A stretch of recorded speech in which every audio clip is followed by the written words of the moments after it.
Hello and welcome to Noni, Yanga's flagship talk show where we discuss all the hot topics. Today we're taking a look at the rise of the mumpreneur, the women who run their own business whilst looking after their children. Joining me today, serial mumpreneur Tola Onigbanjo and founder of hair company Kinky Hair Specialist Daniela Ajekwe. Welcome ladies, nice to see you. Fellow moms.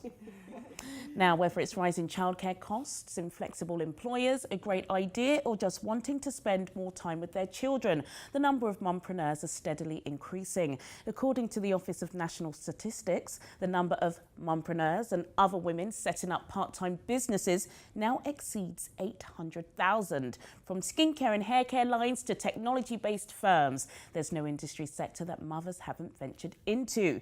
Juggling the dual demands of work and family life, mumpreneurs a growing force in the business industry. Tola, would you consider yourself a mumpreneur? Definitely. I have been from a younger age, from an early age, because obviously I had my first child when I was young anyway. And I just wanted to be able to be there for him. I wanted to be able to attend the school plays, see his first teeth, see him walking and that kind of thing. So I kind of just went into it early, and I became a hairdresser in my teens from secondary school. I was doing my own hair. And it just became a business, and I registered myself self-employed from a teenage year, and yeah, that's it. Do you think some mums are scared about that self-employment? You know, you kind of hear about, oh gosh, should I, shouldn't I, the tax man. There can sometimes be a fear about that, right? It's not even just the tax man, it's like, is it going to work? You know, just, what if people don't come? And you know, as someone that's self-employed, when you don't work, you don't make any money. It's that simple. Yeah. So if you take days off, you're not getting paid, you know, like you would in a job. So I think for some mums it is scary, but you just have to take But the risk pays off, you know, especially looking at somebody like you. Daniela, welcome to Noni, first time on the show. There's a stat here that says 8% of new mums are running post-baby companies. And we've seen little Romeo. We wanted to bring him on the set, but our producers wasn't having any of it. But you really are the epitome of a mumpreneur. Tell us about your business and how you started it just with a 5-month-old baby. Well, I'm a practicing pharmacist, and I have a passion for hair. And I remember seeing the kind of hair that I sell. And I remember saying to the person, wow, your hair's so long, it looks amazing, because it does look quite natural. I can tell. And so when I then looked into it, I thought, wow, where did you get this hair from? I looked into it and I saw that it wasn't a lot of places that sell it. It wasn't a hair that was kind of sold and available everywhere. So I thought, okay, well, there's a market for this. It's clearly that people want it, however, not everywhere sells it. And so I went into looking into selling it. And then your business was created. How far, were you pregnant at this time? Was you a new mum? Yeah, I was pregnant at the time. Wow. Yeah. So did you see it as like a part-time job? Was you trying to keep busy? Initially it was very part-time. I just was doing the research about it initially, and then started it up, created a page and continued from there. You know, and so it was very part-time. Then after going on maternity leave, I launched straight into it, and kind of then it became a full-time thing. What's quite interesting about you, Daniela, as well, of course, you know, you carry baby Romeo with you everywhere. I would, because he's gorgeous. But, you know, the kind of term mumpreneur and being a mum that works and has a small child, you know, that's something that you really focused on. You have a blog and you encourage other mums. Why? Why was that? Just because I didn't see it myself initially. When I was looking out there, I didn't really know what to look for, I guess. But I found that when I actually looked into mumpreneurship and looking at other mumpreneurs, it was really, really encouraging. So I thought that maybe I could help to encourage other mums who perhaps may be on maternity leave or who may just be looking for something to do while they've got small kids and maybe don't want to have the pressures of working full time as well. So yeah, as you said, Romeo comes everywhere with me. I'm still a breastfeeding mum, so he comes everywhere with me. Well done. It's so hard. I've got a 9-month-old and 2 other children, so I know just how hard it is. And Tola, I know you will too. Tola, do you think there's a distinct difference between being a mumpreneur and a working mum, or is it kind of the same thing? There is a difference because to me, I see it as 2 jobs. Okay. You know, I mean, being a mum is a job in itself, you know, and it's kind of like a 24-hour non-stop job. And even when they're older, it's still, you know, it's still ongoing. So I kind of see it as 2 jobs. And I, you know, I was having a conversation earlier and I said, you know, if I was single without children and then I knew a mumpreneur, it would kind of make me be more understanding to her, because I see her as having two jobs. So even though we might be working in the same field, I can just wake up, rush out the door, but then I understand that she's going to have to obviously arrange childcare, take care of things, and then rush out the door to do the same thing. So it's a bit more for her. What about the kind of Black African community? Do you think they see being a mum as a job? I don't No, think so. it's nature. It's just something that you do. Yeah. It's something that you do, but you know, I call it like a full-time job because it's work. You know, raising children is work. So let's not see it as it's easy, because some mums struggle with it. You know, and but it's nature. It's second nature to some people, and it's not to some. You know, and some do need the additional help and support. You know, and I think, to be honest, you know, not a paid job in that you're going to work and you're getting paid, but it's work. You know, Yeah, raising no, of children, course. it's work. There's a lot that goes into it. Yeah, I mean, it I is. have 5, and yeah. And you look good, and you're making money. So you're a serial successful mumpreneur, Tola. But Daniela, I don't run my own business, but I work, and I was working from when my daughter was very, very young. But you know, sometimes I close that door and I can breathe. I'm like, hey, she's with the nanny now. I can go to work.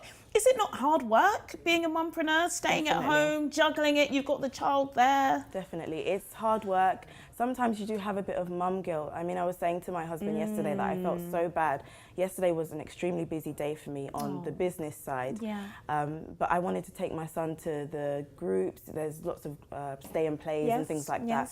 So, I mean, I guess the fact that I try to be very, very, very organised and make sure that I make enough time for everything helps me out a lot, because otherwise it's so tough. It really is. Yeah. And you do definitely get that mum guilt, because you've got a small baby who wants to play, who wants to feed, who wants this, who wants that, but then you've got business needs as well. Of course, and that's how you grow a successful business. And talking about successful business, you've got Women for Africa. You've spoken on the show before about listeners one-on-one, Tola. How do you manage when the business grows? And you spoke about having 5 children, and of course they're all older, very well educated, articulate kids. I've met them. How do you balance being a mum and being an entrepreneur when you've got big business and a growing family? Well, I carry the children along in everything I do, yeah. so they're hands-on. Even Women for Africa, they all have their roles on the day, down to the Paid 12-year-old. roles, paid roles. The pay is they enjoy it. The pay is they enjoy it. You know, they have a say. They get to have a say. You know, the oldest one is 31. He has a say in how, you know, things are run and things like that. But I think for me, it's, you know, it's kind of, it's, I don't know. I just You just involve manage. them in everything. Yeah. So I do it. So even when I'm cooking at home, you know, like, you know, my younger son, he's like in the kitchen. Okay, what's your 7 times table? What's this? And we're learning at the same time, because there's no point me cooking and saying, okay, after cooking and then adding extra time. He could sit at the kitchen table, you're do right. that. I My tried that last daughter- night, but it didn't work as good as that, but yeah. My daughter will be in the kitchen doing her homework Yeah. and things like that. So we kind of involve them in everything so that everything can be part of it. Like today, my daughter was saying, oh, Mum, I put listeners' flyers in the chicken shop, because that's where all the, you know, the 6th formers go after school to the chicken shop and things like that. So they're involved in everything, so they feel a part of everything as well. No, yeah, of course, and that's a great way of doing it. Daniela, how do you then balance with a 5-month-old baby your work life and your family life? Do you have a space at home? Because I'm sure a lot of our viewers don't even have an office space. You know, they're on the laptop, if they've got a laptop, you know, on the sofa. It's really hard. How do you manage to do it? You structure your day? Very much so. I have to be organised. I actually, for the first time since I think school or something, went and bought a full diary so I can Well done. plan the whole week, Yeah. plan my day down to pretty much every hour, so that I know exactly what I'm doing, and I try to stick to it as much as possible. Obviously, having a 5-month-old, it's a bit difficult at times, but I try to structure the day very, very closely so that I know exactly what I'm doing and when I'm doing it. You know, you still have to make time for everything else. I've got a husband as well. He's very, very helpful. So he helps out with the baby. Helps And the out with- business? Yep, as well. Like So selling wigs? That's he good. helps out more on the financial side of it. Okay, that's But great. yeah, he helps definitely as So well. before we wrap up with the break, what would you say is one of the number one things about being a mum and an entrepreneur, Tola? I think it's, you know, I kind of like have my own time in my own hands, so I'm just flexible. Yeah, You know, yeah. I'm flexible, and that's, for me, that was very important. Flexible, being able to go, because children's assemblies are during the daytime, you, you know, I'm and telling you you. can't really say to your boss, can I have the morning off to go assembly and then come in? And so that flexibility for me was very important. I just had to be there. Especially raising kids in London, right? You need Yep. to be present. Still to come, we continue our discussion and we ask why some mothers dislike the term mumpreneur. See you after the break.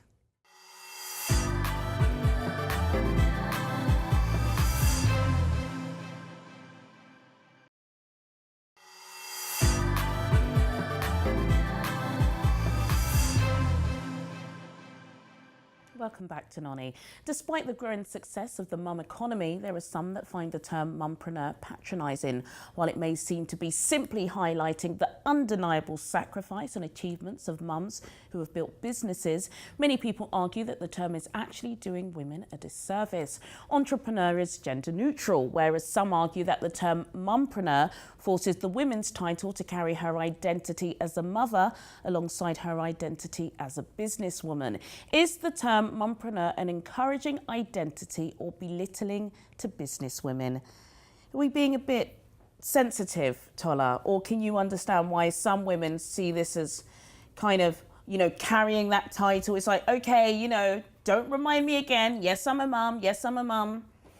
Well, for me, I actually like it because before I started doing anything, when I had my youngest, who's now 12, you know, I'd stopped doing the hair because we'd moved, and obviously I Why, wasn't girl? gonna That hair tell- business is making money. I Hey. wasn't going to start telling my clients to come all the way from South London into Kent. It just Yeah, didn't make yeah. sense. So when I had my son, it just kind of like gave me time to think. So then I would class myself as a stay-at-home mum. I'm not a mumpreneur. Okay. You know, at the end of the day, and I think it helps to differentiate because then it was my choice to just be at home. Hubby was working and Yes. paying all the bills, and I was just looking Yes. after the baby. But now that obviously I'm now doing business, Juggling. I'm still at home because I work from home, but then I'm not just a stay-at-home mum, I'm a mumpreneur. Yes. So it kind of like helps people to understand that there's a bit more to, you know, what I'm doing now as opposed to just being a stay-at-home mum. So I actually like the term. I mean, I wouldn't knock anybody that doesn't. Yeah. Everyone, you know, has a right to be called, or, you know, whatever it is they choose to. Yeah. But for me, that term works. It helps me to understand. It helps me to appreciate the next mumpreneur as well. Of course, clearly, you know, it's a new term. I don't think it's in the dictionary yet, but you definitely can Google it. But do you understand, Daniela, that some women kind of feel like it's just too much pressure? Don't try and pretend that mums have it all, because they don't. And by kind of classifying or, you know, categorising women who are in business as mumpreneurs, it's saying, you know, that you can run a business and you can have 4 kids and you can have a successful marriage. And some people just think it's just too much. But then I think that almost adds to it. That makes the title empowering because it highlights the fact that you're a mum, but also you're an entrepreneur at the same time. You're a mum, you're a caregiver, you look after the home, you know, you're really the main person in the family. And then on the other side as well, you're an entrepreneur. I can see why some women may find it a bit patronising. You Yeah. don't hear of dadpreneurs or fatherpreneurs. Or a mum doctor, mum teacher. Exactly. You know, so I can see why they may find it a bit patronising. However, I do think, I mean, as a mum, I do see that it's really a term of empowerment, and it highlights both your jobs and You're the right. importance of both of I them. remember, it's funny, when I used to work in the city, I was younger then, but I never used to tell people I had children. I would always wait for somebody to ask me, but I would never just automatically say I worked really long hours. You know, if you're a journalist, you do lots of long news hours. And I almost felt as if once I told somebody that I was a mum, or God, you know, sorry I'm late, gosh, the kids, that they would judge me. And therefore, you know, I would not climb up that ladder because they'd be like, oh, well, you know, but she does have kids.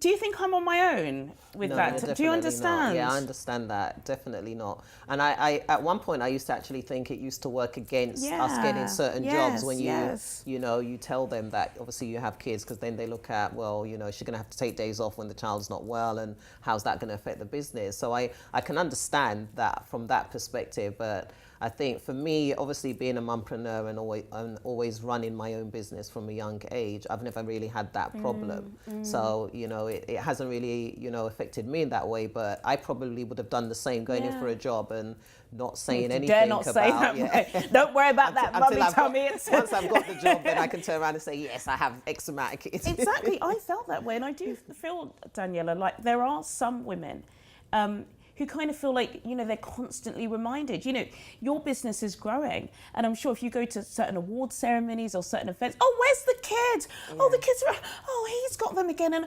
it's kind of like a constant reminder that you're a mum. It's part of your identity. And it's not, of course we love them. They make us who we are, don't they, our kids? But sometimes when you're in a business situation, you don't want that constant reminder, oh, show me a picture. You're like, actually, I'm working here and this is a professional environment. And, you know, there are those that deem that kind of term and the celebration of that. It's like, actually, no, this woman is an entrepreneur. This woman is a successful businesswoman. Stop putting the female mum, wife term before that name. You get that? I think it's true. It's essentially you want to be seen as a serious businesswoman, you know, and that's the thing. It's funny because I say that I bring Romeo everywhere. If I was going to a serious business meeting, I can't have him crying in the corner. Or, do you know what I mean? Wanting, if I'm sitting on me and he's there looking for food, or, you know. So it's difficult, but, you know, I still feel that it's definitely empowering, and I think that it's something that we should take within our stride. With your kind of your blog and the network of women that you've reached out to, what are the kind of issues or discussions that come up about being a mum and being an entrepreneur? Well, I've met so many women who are mumpreneurs, and I mean, in terms of the discussion, it's more about consideration of or being scared of failing. That was initially what, because we discussed things like what actually were our challenges initially and what kind of made us feel a bit nervous in venturing out and doing this. So yeah, it was maybe feeling nervous too. Were those feelings, those like anxious feelings, was that about being a mum or about being a businesswoman? What kind of plays both? I think both, yeah, especially if you're a new mum. It's a whole different ball game. Something you've never experienced ever in your life before. Never. And then on top of that, you're then entering into the business world again. If you've never been into the business world, it's two completely different things. And you know, you're entering into things that you have no real experience of. People can tell you about it, you can read about it, but when you are actually a mum yourself, when you're actually entering business yourself, you get to learn so much, and you learn along the way. You make mistakes, perhaps. You know, so it's, I mean, you learn from others as well. It's nice to have a network of mumpreneurs or a network of women in business, so that you know exactly what to expect, and you know, some of their mistakes maybe that they have made, you can learn from them as well. And of course, it's really encouraging. I'm sure many of our viewers will be encouraged today. Tola, it says the number of female entrepreneurs has increased by 9.6% during the past 2 years, compared with a 3.3% rise for men, and that's from the Office for National Statistics. Do you think employers need to learn from the kind of the way mums are working at home and making money? They're bringing like almost 7.4 billion to the economy every year, mumpreneurs. Do you think there needs to be more flexibility, needs to be more encouragement? Bring your kids to work days. Definitely. Not feeling like me, and I'm sure I can't be the only woman that's kind of like, let me keep these kids a secret too before they, you know, before I don't get that promotion. Do you think they need to learn? Yes, I do. I absolutely, definitely 100% agree with that. And the thing is, I was watching a show yesterday, you know, Undercover Boss USA. And one of the things that he did for one of the mums that worked for him, because obviously she has children, she has a son that, you know, requires going to the doctor every now and then because of his illness. And one of the things he done for her, apart from, you know, like giving her a pay rise and everything else, he gave her a pay rise, a new job role, and he said, right, you work from home, so you choose the hours that you want to do, so that she could have time to take her son to the doctors without having to worry and things like that, because he just appreciated the value that she brought to the company. But he saw that she could bring that same value working from home, looking after her children, and you know, that kind of thing. So I think it's necessary, because I think that's why a lot of mums are going into business as well, because they want the flexibility, they need the time, train fair, you know, as well. and things People like say that. train fair, Childcare costs and everything. Childcare's a killer. let's not start. Have you ventured out into childcare yet? Not yet? Yeah, Are I've you looking? looked into it. So yeah, expensive, only a isn't few it? days a week, and I've looked into it. and Yeah, crazy. it's a killer, and these Yeah. are, I would say, the main reasons. We're going to wrap up now, but Daniela, what advice would you give to any woman at home watching, or guy who kind of wants to set up their own business and doesn't kind of know if they can do it, if they can juggle it with the kids? I would say 100% go for it. Set some goals. I remember seeing a quote that said, a goal without a plan is just a wish. So don't have all of these wishes. Make a goal, set a plan, and actually achieve. Make very smart targets and actually achieve them. And you'll see one by one, once you start ticking things off, you'll be already there. Tola, got to ask you as well, got to come to our guru here. What kind of advice would you give? You've Well- got big businesses as well. Well, I personally, I would say go for it. As long as you believe in yourself, that's the first and foremost important thing. But you have to have the self-belief that you can do it. And structure is very important. You have to have structure in anything that you do. And I'd say surround yourself with very good mentors, people that, are doing what you do or achieving in that area, and just learn from them. Learn from their mistakes and learn from their successes as well, and just have them there as that guide to see you through. And But time management, right? And you Yeah. can be a single mother who's doing it. You don't Yeah. necessarily need, I'm not advocating that, but I'm just saying, you can do it on your own. Oh, definitely. Really interesting talking to you. You can get back to baby Romeo. I'll borrow him. That's it from me, Juliana Oluyinka, and my fantastic guests, Tola Onigbanjo and Daniela Ajekwe. Don't forget, guys, Noni's now online. Wherever you are in the world, go to www.yangatv.com to check out every single episode. Join me next time for more Noni Chat. Goodbye.